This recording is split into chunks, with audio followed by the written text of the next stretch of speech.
नमस्कार, हमारे चैनल में आपका स्वागत है। मैं हूं रामचंद्र मौर्य। साथियों, संस्कृत में एक कहावत है, एक श्लोक की एक लाइन है, विनाश काले विपरीत बुद्धि। रामचरितमानस में भी लिखा गया है कि जाको विधि दारुण दुख दीना, ताकि मत पहले हर लीना। इन सब का मतलब यह होता है कि जब आपत्ति आने वाली होती है, विनाश आने वाले होते हैं, पतन होने वाला होता है, तो सबसे पहले बुद्धि विपरीत हो जाती है। यूँ भी कह सकते हैं कि मानसिक संतुलन गड़बड़ होने लगता है। लगता है कि प्रधानमंत्री नरेंद्र मोदी और अमित शाह के लिए संस्कृत की यह कहावत बहुत सटीक बैठ रही है, विनाश काले विपरीत बुद्धि। 2024 का आगाज हो चुका है। 5 राज्यों के चुनाव के बाद 3 दिसंबर को 5 राज्यों का रिजल्ट आने वाला है और उसके बाद सत्तारूढ़ पार्टी, विपक्ष और इंडिया लोकसभा चुनाव के लिए संग्राम में जुट जाएंगे, तलवारें खिंच जाएंगी। लेकिन अभी जो भारतीय जनता पार्टी का रुख है वह विरोधाभासों से गुजर रहा है। एक तरफ प्रधानमंत्री नरेंद्र मोदी लोकतंत्र की दुहाई देते हैं, संविधान की दुहाई देते हैं और इस देश के 140 करोड़ लोगों के विकास की और हित की बात करते हैं, और दूसरी तरफ इनका जो व्यवहारिक पक्ष होता है वो इन सब के खिलाफ रहता है। संविधान के खिलाफ प्रधानमंत्री कार्यालय जहर उगल रहा है। लोकतंत्र के खिलाफ लोकतंत्र के चारों स्तंभों को प्रधानमंत्री ने नेस्तनाबूद करने की कोशिश की है। मीडिया को तो खरीद लिया है, अपनी मुट्ठी में बंद कर लिया है। बाकी लोकतंत्र के 3 स्तंभ और जो हैं उन पर भी संकट के बादल मंडरा रहे हैं।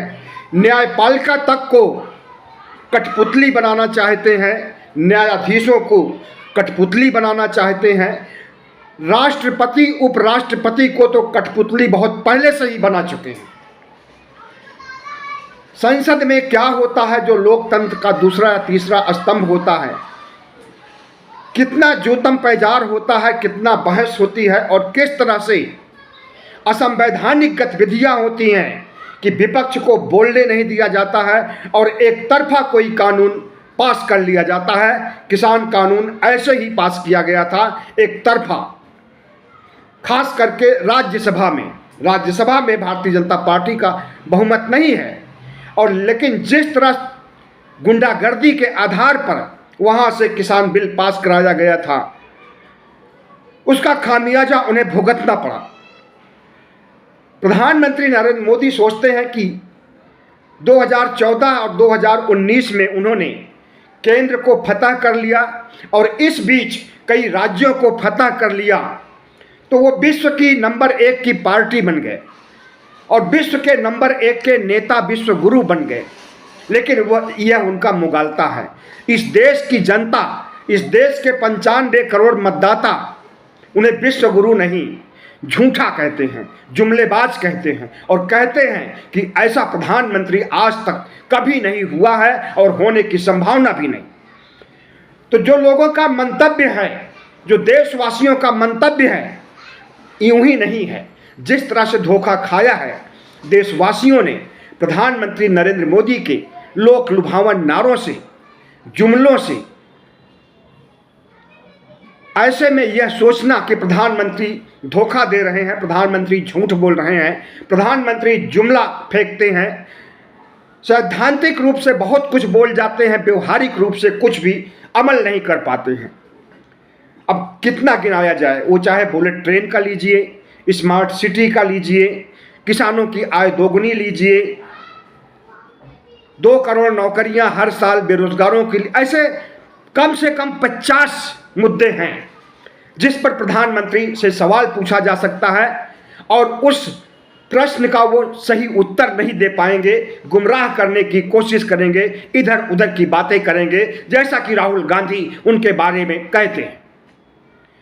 जिस देश के ओबीसी वर्ग का 44% वोट हासिल करके प्रधानमंत्री नरेंद्र मोदी 2019 में सरकार बनाते हैं, उन्हीं ओबीसी के हितों को नज़रअंदाज कर रहे हैं, उनकी जनगणना तक कराने की जहमत नहीं मोल ले रहे हैं।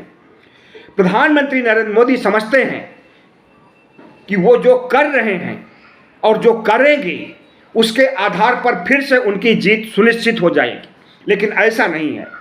अब ओबीसी की भी आंखें खुल गई हैं और जब से ओबीसी जनगणना के मुद्दे को राहुल गांधी और इंडिया ने लपक लिया है, उसके बाद से बहुत तेजी से ओबीसी समाज में वैचारिक ऊहापोह मची है और नरेंद्र मोदी के खिलाफ एक माहौल तैयार हो रहा है। इंडिया के लिए सकारात्मक माहौल तैयार हो रहा है और भारतीय जनता पार्टी के लिए नकारात्मक माहौल। तो प्रधानमंत्री नरेंद्र मोदी धार्मिक ध्रुवीकरण के लिए मशहूर हैं। धार्मिक ध्रुवीकरण करके कई चुनाव राज्यों में भी जीते हैं, 2019 भी जीते हैं और 2014 भी जीते हैं और 2024 भी जीतने के लिए पूरी जुगत कर रहे हैं। अयोध्या मामले को इतना गर्म करना चाहते हैं, राम मंदिर मुद्दे को इतना बढ़ा चढ़ा करके पेश करना चाहते हैं, इतना भव्य बनाना चाहते हैं जिससे कि हिंदू सेंटीमेंट एक तरफा वोट 80-20 के आधार पर उन्हें दे। लेकिन भूल जाते हैं कि इस देश में मनुवाद के खिलाफ अंबेडकरवाद भी सक्रिय हो गया है और बहुजन समाज को तेजी से जागरूक कर रहा है। बहुजन समाज में ओबीसी, एससी, एसटी सभी आते हैं। इसका जो पढ़ा लिखा तबका है वह तबका पूरा का पूरा अंबेडकरवादी बन चुका है और अंबेडकर के मिशन को आगे बढ़ाने का काम कर रहा है। इस बात से प्रधानमंत्री नरेंद्र मोदी आरएसएस अछूते नहीं हैं, इन सब चीज़ों को जानते हैं। उसके बावजूद जिस तरह से वो मनुवाद को आगे बढ़ाना चाहते हैं और मनुवाद के एजेंडे, जो सबसे बड़ा एजेंडा है राम मंदिर का और हिंदू राष्ट्र का, उसी के रास्ते पर चल रहे हैं और समझ रहे हैं कि इस देश की अधिकांश जनता या अधिकांश ओबीसी, एससी, एसटी के लोग हिंदुत्व के झांसे में आ जाएंगे और उन्हें वोट देंगे। लेकिन उन्हें यह नहीं पता है कि सोशल मीडिया ने इतनी जागरूकता बढ़ा दी है कि अब तथाकथित हिंदू 85% बहुजन समाज के लोगों का माइंड डाइवर्ट कर दिया है अंबेडकरवाद ने, दलित आंदोलन ने, अंबेडकर मिशन ने। तो जो कुछ प्रधानमंत्री नरेंद्र मोदी सोच रहे हैं, जिस तरह से अपने पक्ष में सकारात्मक बातें सोच रहे हैं, ओबीसी, एससी, एसटी से उम्मीदें कर रहे हैं, वह उम्मीदें वह पहले तो जरूर पूरा करता रहा है, लेकिन 2024 में पूरा करने वाला नहीं है। जय बजरंग बली फिर से राजस्थान के चुनाव में छा गए हैं। योगी आदित्यनाथ स्टार प्रचारक माने जाते हैं भारतीय जनता पार्टी के और राजस्थान पहुंच करके फिर से जय बजरंग बली का नारा उछाल दिया है। इन्हीं जय बजरंग बली को कभी योगी आदित्यनाथ ने दलित कहा था और इस पर साधु समाज, हिंदू समाज के द्वारा बहुत बड़ी प्रतिक्रिया हुई थी, विरोध हुआ था। माना जाता है कि योगी आदित्यनाथ खुद सन्यासी हैं, साधु हैं और साथ साथ राजनेता हैं। राजनेता ज़्यादा है, साधु सन्यासी कम है या बिल्कुल नहीं है। साधु सन्यासी के आडंबर और पाखंड का उपयोग राजनेता बनने के लिए ही किया गया है। साधु सन्यासी के दिमाग में आपराधिक मानसिकता नहीं जन्म लेती है। साधु सन्यासी किसी समुदाय विशेष को निशाना नहीं बनाते हैं। साधु सन्यासी किसी धर्म विशेष या धर्मनिरपेक्षता के मानदंडों को सही ठहराते हैं और साझा संस्कृति में, साझा सर्वधर्म समभाव में विश्वास करते हैं। लेकिन योगी आदित्यनाथ क्या करते हैं, कितने बड़े क्रिमिनल हैं, इनका रिकॉर्ड उठा करके देख लीजिए तो एक सातिर, अपराधी से भी ज्यादा सातिर योगी आदित्यनाथ होंगे। जब ये 2017 में पहली बार मुख्यमंत्री बने थे तो अपने ऊपर से कितने केस हटाए थे, कितने आपराधिक मुकदमे वापस लिए थे, अपने ही मुकदमे अपनी सरकार द्वारा खत्म किए थे। इनकी संख्या 30 से ऊपर बताई जाती है।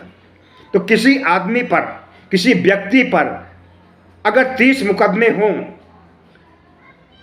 तो उसे अपराधी माना जाता है, लेकिन किसी साधु सन्यासी या भगवा धारण करने के ऊपर भी अगर 30 से अधिक मुकदमे हों तो क्या उसे साधु सन्यासी माना जा सकता है? नहीं माना जा सकता। लेकिन एक साधु सन्यासी और कट्टर हिंदू के रूप में उनकी छवि बनाई गई है, और जब जब चुनाव किसी भी राज्य में होता है तो इन्हें स्टार प्रचारक के रूप में भेजा जाता है। हालांकि पिछले जितने भी चुनाव हुए हैं, चाहे वो बाईपोल इलेक्शन रहे हों, उपचुनाव रहे हों, चाहे वो किसी राज्य के चुनाव रहे हों, मुख्य चुनाव रहे हों, जहां जहां योगी आदित्यनाथ गए हैं वहां भारतीय जनता पार्टी की हार हुई है।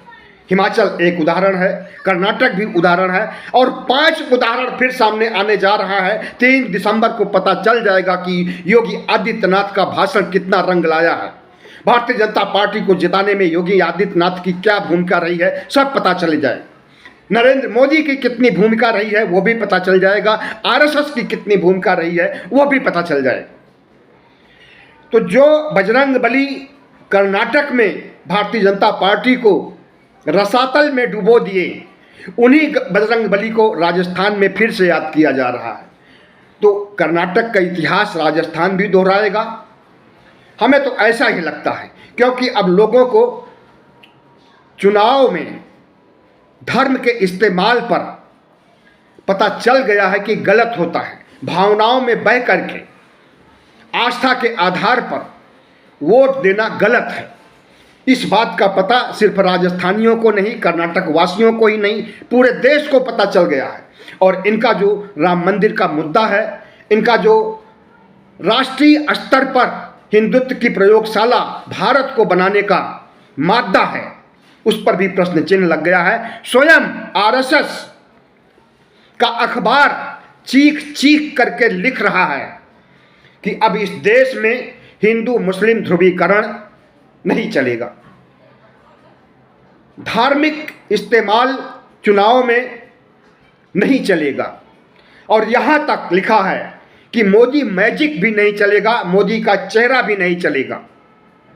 और इस अखबार ने एक्सपीरियंस के आधार पर कर्नाटक, हिमाचल और कई राज्यों और कई एमसीडी के चुनाव के आधार पर यह निर्णय सुनाया है।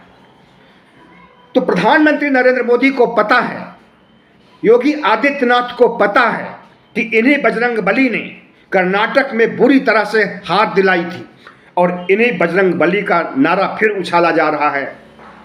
और दलित बजरंगबली, अगर इनके पिछले रिकॉर्ड को देखिए तो दलित बजरंगबली, दलित हनुमान थे, इनका नारा उछाला जा रहा है। और 80-20 का खेला खेलने की कोशिश की जा रही है, लेकिन राजस्थान वासियों की चमड़ी इतनी मोटी हो गई है कि धर्म का वितंडावाद उनकी चमड़ी में नहीं घुस सकता है। अब प्रधानमंत्री नरेंद्र मोदी अपनी पार्टी को सर्वशक्तिशाली पार्टी मानते हैं, दुनिया की नंबर 1, दुनिया की सबसे बड़ी पार्टी मानते हैं, और अपने को दुनिया का सबसे बड़ा नेता मानते हैं। लेकिन यह उनका मुगालता है, ऐसा कुछ भी नहीं है। भारतीय जनता पार्टी एक अपराधियों का गिरोह है, और इसमें जो कोई नए अपराधी भी शामिल कर लिए जाते हैं, मोदी वॉशिंग मशीन में धुल करके उन्हें आरएसएस की तरह पवित्र, संस्कारवान और कुशल राजनेता की तरह उनके साथ बिहेव किया जाता है, व्यवहार किया जाता है। और दूसरी पार्टी में अगर वही नेता हैं तो वो अपराधी माने जाते हैं। सबसे बड़ा उदाहरण अजीत पवार का है। 3 दिन पहले नरेंद्र मोदी ने एक भाषण में कहा कि एनसीपी के अजीत पवार के ऊपर 70,000 करोड़ से अधिक का घपला है, और 3 दिन बाद उन्हीं अजीत पवार को अपनी पार्टी में शामिल तो नहीं किया, लेकिन अपनी सरकार में उन्हें उप मुख्यमंत्री पद का दर्जा दे दिया गया, अपनी पार्टी में एलाई बना लिया गया, अपनी पार्टी का समर्थन उन्हें दिया और उनसे लिया। और चर्चा चल रही है, अभी तो रस्साकशी चल रही है, मामला सुप्रीम कोर्ट में पहुंचा है। महाराष्ट्र में जितना गंदगी मचाया है भारतीय जनता पार्टी ने, शिवसेना को तोड़ करके, शरद पवार की पार्टी एनसीपी को तोड़ करके जो गंदगी मचाई है, उससे भारतीय जनता पार्टी का जो वहाँ पर जनाधार था वो भी खत्म हो गया है। जनाधार दूसरी पार्टियों का तो छीन नहीं सकी, बल्कि अपने जनाधार को भी गंवा दिया है। और कुछ ही दिनों में इनके मुख्यमंत्री शिंदे की छुट्टी होने वाली है। आगे क्या मोड़ लेता है महाराष्ट्र की राजनीति, अभी तो मराठा आंदोलन से, आरक्षण के आंदोलन से जल रहा है। मणिपुर की तरह महाराष्ट्र भी अपराध की बहुत सारी घटनाएं हो रही हैं और प्रधानमंत्री नरेंद्र मोदी चुप बैठे हुए हैं, जैसा कि मणिपुर पर चुप्पी साध रखे थे और अभी भी साध रखे हैं। तो प्रधानमंत्री नरेंद्र मोदी एक तरफ किसी देश के किसी हिस्से को गुजरात की प्रयोगशाला, गुजरात मॉडल बनाना चाहते हैं। मणिपुर की बात हम कर रहे हैं। मणिपुर में 7 महीने से जो कुछ हुआ उससे पूरे देश की जनता अच्छी तरह से वाकिफ है। मणिपुर में जिस तरह से महिलाओं का नग्न प्रदर्शन किया गया, उनके गुप्तांगों में उंगली डाल करके उनके साथ बलात्कार किया गया और बलात्कार करने के बाद उन्हें मौत की नींद सुला दिया गया, मार डाला गया, शायद ऐसा इस देश में कहीं भी नहीं हुआ होगा, कभी भी नहीं हुआ होगा। जितनी निर्लज्जता के साथ सड़क पर प्रदर्शन कराया गया नंगा करके महिलाओं का, और उसी मणिपुर पर प्रधानमंत्री नरेंद्र मोदी संसद में भी चुप रहे, अभी भी चुप हैं। 7 महीनों से चुप्पी साध रखी है, बड़ी मुश्किल से संसद में कुछ बोले भी तो उसमें मणिपुर का तो कुछ सेकंडों तक जिक्र किया, बाकी जो है हंसी ठिठोली और विपक्ष के खिल्ली उड़ाते रहे। आज महाराष्ट्र भी जल रहा है। प्रधानमंत्री नरेंद्र मोदी कोई सकारात्मक भूमिका नहीं निभा रहे हैं जलते महाराष्ट्र को ठंडा करने के लिए। इसकी वजह है कि वहाँ भी ध्रुवीकरण का मंत्र दिया गया होगा, 80-20 का खेला खेला जा रहा हो, जो भी हो, लेकिन इतना जरूर समझ लीजिए कि प्रधानमंत्री नरेंद्र मोदी की बुद्धि भ्रष्ट हो गई है। इस बात को मैं ही नहीं कह रहा हूँ, बहुत से विश्लेषक कह रहे हैं। इन्हीं के पार्टी के कद्दावर नेता सत्यपाल मलिक भी कहते हैं कि प्रधानमंत्री नरेंद्र मोदी की बुद्धि भ्रष्ट हो गई है, विपरीत बुद्धि हो गई है, विनाश काल नज़दीक आ गया है। विनाश काल का मतलब सत्ता से हटने से है। यहाँ पर किसी के व्यक्तिगत जीवन से संबंधित या उसकी मौत से संबंधित हम नहीं कह रहे हैं। तो विनाश काले विपरीत बुद्धि शीर्षक देने का हमारा सिर्फ इतना मंतव्य है कि जब आपत्ति काल आती है और विनाश आता है तो बुद्धि भ्रष्ट हो जाती है। क्षत्रपों को नजरअंदाज कर रहे हैं और उन्हीं क्षत्रपों को के साथ मिल करके चुनाव जीता जा सकता है। और ये बात अच्छी तरह से प्रधानमंत्री नरेंद्र मोदी को पता है कि प्रधानमंत्री नरेंद्र मोदी न मध्य प्रदेश में बनेंगे, जीतने के बाद न मध्य प्रदेश में सीएम बनेंगे, न छत्तीसगढ़ में सीएम बनेंगे, न राजस्थान में बनेंगे, लेकिन चेहरा हर जगह इन्हीं का है। 5 राज्यों में चेहरा अगर किसी का है तो वहाँ के लोकल क्षत्रपों का नहीं है, प्रधानमंत्री नरेंद्र मोदी का है। लेकिन अब उनकी बुद्धि को सद्बुद्धि आ रही है शायद, इसलिए शिवराज सिंह चौहान को केंद्रीय मंत्रिमंडल में लाने की बात कर रहे हैं, वसुंधरा राजे से भी समझौता कर रहे हैं और रमन सिंह को भी दाना डाल रहे हैं। अब कितना कारगर होंगे इसमें और कितना उन्हें वोट मिलेगा और कितना उनका खोया हुआ जनाधार वापस लौट करके आएगा, कुछ भी नहीं कहा जा सकता है। लेकिन इतना जरूर कहा जा सकता है कि प्रधानमंत्री नरेंद्र मोदी जिस तरह से जिस संविधान की दुहाई देते हैं, जिस तिरंगे की दुहाई देते हैं, जिस लोकतंत्र की दुहाई देते हैं, जिस लोकसभा या यूं कहें कि संसद भवन के सीढ़ियों पर कदम रख करके और उसके बाद सिर रखते हैं, संसद को प्रणाम करते हैं, तो वाकई संसद को प्रणाम करने का समय शायद आ चुका है और इस बात से वो परेशान है। इसलिए सारे राज्यों में ये हारने जा रहे हैं। मणिपुर में एक बार भी चुनाव प्रचार नहीं किया, न गए हैं न जाएंगे, क्योंकि इतना शर्मिंदा है कि इन्हें पता है कि इन्होंने क्या किया है मणिपुर के लिए, पूर्वोत्तर के लिए पिछले 7 महीनों में, और कितना इन्हें वहाँ पर लोग हेट कर रहे हैं इनसे। और अगर जाएंगे तो काले झंडे दिखाए जाएंगे और जलील किया जाएगा, इसलिए वहाँ नहीं जा रहे हैं। वहाँ के मुख्यमंत्री, मिजोरम के मुख्यमंत्री ने खुल करके कह दिया है कि अगर प्रधानमंत्री यहाँ आएंगे तो हम उनके साथ मंच साझा नहीं करेंगे, जबकि वो एलआई है, एनडीए के घटक हैं, लेकिन फिर भी वो नरेंद्र मोदी को दुत्कार रहे हैं। इसी तरह से जितने भी और 4 राज्य हैं वहाँ पर ऐसी परिस्थितियाँ उत्पन्न हो गई हैं कि भारतीय जनता पार्टी की जीत नहीं होने वाली है। और अगर इन हारों के लिए कोई जिम्मेदार है तो वो नरेंद्र मोदी और अमित शाह हैं। इनकी नीतियां हैं और इनकी नीतियों के वजह से न सिर्फ ये 5 राज्यों में हारेंगे, अगला लोकसभा चुनाव भी हारेंगे। जिस तरह से इन्होंने संविधान के खिलाफ जंग छेड़ा है, संविधान के खिलाफ अपने ही कार्यालय से लेख लिखवाया जाता है और संविधान को हटाने और संविधान को अप्रासंगिक होने की बात करवाई जाती है, उसे इस देश के 95 करोड़ मतदाता अच्छी तरह से समझ रहे हैं। जिस तरह से ओबीसी को वोट तो हासिल किया जाता है लेकिन उनकी जनगणना तक नहीं कराई जाती है, उसे ओबीसी वर्ग समझ रहा है। महंगाई से मारे हुए लोग जो एक लंबे समय तक 200 रुपये किलो टमाटर खरीदते रहे और आज की तिथि में भी खाने पीने की वस्तुएं आसमान छू रही, महंगाई से जो हाहाकार है उसका भी प्रतिफल भारतीय जनता पार्टी को भुगतना पड़ेगा।